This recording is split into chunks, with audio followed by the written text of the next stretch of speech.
ఈరోజు 20వ బ్లాక్ మార్కాపురంలో ఎన్నికల ప్రచారంలో భాగంగా Telugu Desam party, Janasena party, BJP party ఆధ్వర్యంలో ఈ క్యాంపెయిన్ నిర్వహిస్తున్నాము. ఈ క్యాంపెయిన్కి విశేష స్పందన ఉంది. ప్రతి ఒక్కరూ కూడా ఒక్కసారి ఒక్క అవకాశం ఉంటే మోసపోయాము, ఈసారి ఎట్లయినా కానీ చంద్రబాబు నాయుడు గారిని ముఖ్యమంత్రి చేసుకోవాలని చెప్పి అందరూ కూడా మాట్లాడుతూ ఉన్నారు. అయ్యా జగన్మోహన్ రెడ్డి గారు, మీ ప్రభుత్వానికి కౌంటర్ స్టార్ట్ అయింది. 16 రోజులు మాత్రమే మీ ప్రభుత్వం టైం. 16 రోజుల తర్వాత ప్రజాప్రభుత్వం రాబోతా ఉన్నది. చంద్రబాబు నాయుడు గారి ఆధ్వర్యంలో, పవన్ కళ్యాణ్ గారి ఆధ్వర్యంలో, నరేంద్ర మోడీ గారి ఆధ్వర్యంలో ప్రజాప్రభుత్వం, ఎన్డీఏ ప్రభుత్వం ఆంధ్రప్రదేశ్లో రాబోతా ఉంది. నారా చంద్రబాబు నాయుడు గారు ముఖ్యమంత్రి కాబోతా ఉన్నారు. ఇది ప్రజలు కూడా మొత్తం కూడా కోరుకుంటున్నారు. ఈరోజు ఒకటే ఆలోచిస్తున్నారు, రాష్ట్రాన్ని మొత్తం 5 సంవత్సరాల్లో చిన్నాభిన్నం చేసి నాశనం చేసినటువంటి ఈ యొక్క రాక్షసుడికి త్వరలో సమాధి కడదామని చెప్పి అందరూ కూడా వేచి చూస్తున్నారు. ఎప్పుడు ఎన్నికలు వస్తాయా, ఎప్పుడు ఈ దుర్మార్గుడికి జవాబు చెబుదామని అందరూ ఎదురు చూస్తున్న తరుణంలో మే 13వ తారీఖు మీకు చివరి రోజు.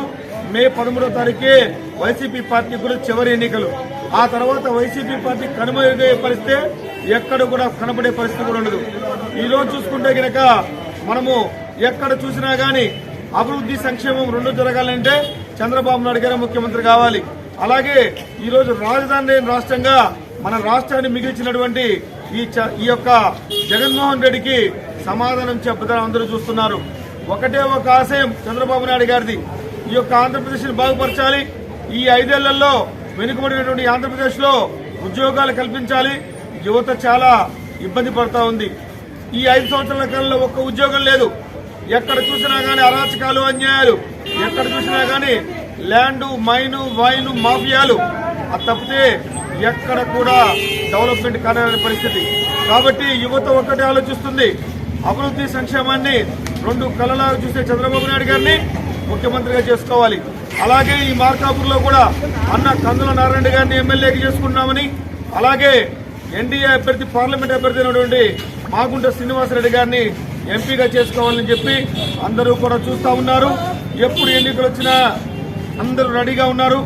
మే 13వ తారీఖు అందరూ కూడా సైకిల్ గుర్తుపై ఓటు వేసి ఈ రాష్ట్రాన్ని కాపాడాలని చెప్పి కూడా కోరుకుంటున్నాం. వైసీపీ మేనిఫెస్టో రిలీజ్ చేసింది, దాని గురించి మీ స్పందన ఏముంది? ఆ మేనిఫెస్టోలో మా సూపర్ 6 ముందు అది 0 అయిపోయింది.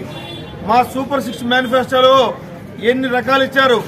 ఈ రోజు చూసుకుంటే గనక మహిళలకు ఉచితంగా బస్ ప్రయాణం, మహిళలకు వాళ్ళ ఆడపడుచులకు 3 గ్యాస్ సిలిండర్లు సంవత్సరానికి ఉచితంగా ఇవ్వటం, అలాగే 18 సంవత్సరాలు నిండినటువంటి ప్రతి మహిళకు ఇంట్లో ఎంతమంది ఉంటే అంతమందికి 1500 రూపాయలు నెలకి ఇవ్వటము, అలాగే ఈ యొక్క అన్నదాత సుఖీభవ అని చెప్పి రైతులకు సాయం చేయటము, అలాగే అమ్మఒడి అనే కార్యక్రమం తీసుకొచ్చి మీరు ఒక్కళ్ళకే ఇస్తాము, ఇంట్లో ఎంతమంది పిల్లలు చదివితే అంతమందికి మేము ఇవ్వము, ఒక్కళ్ళకే ఇస్తామంటే, కానీ చంద్రబాబు నాయుడు గారు ఇంట్లో ఎంతమంది పిల్లలు చదువుకుంటే అంతమందికి ఒక్కొక్కరికి 15,000 రూపాయలు ఇస్తామన్నారు.